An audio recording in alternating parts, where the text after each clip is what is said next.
Pas një operacioni të koordinuar ndërkombëtar mes Interpol Tiranës dhe Interpol Romës, është ekstraduar këtë të njëjtë nga Italia në Shqipëri Alex Ndreka, i njohur në botën kriminale me nofkën Leksi i Druve.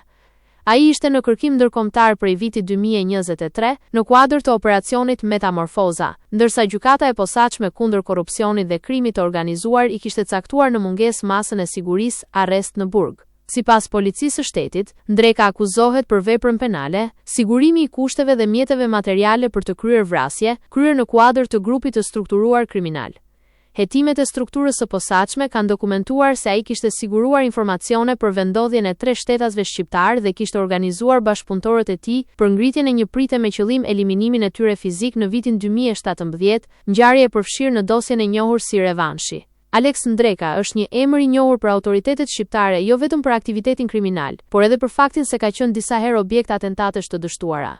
Në vitin 2020 ai mbeti i plagosur gjatë një sulmi me armë zjarri në superstradën Lezhë-Laç.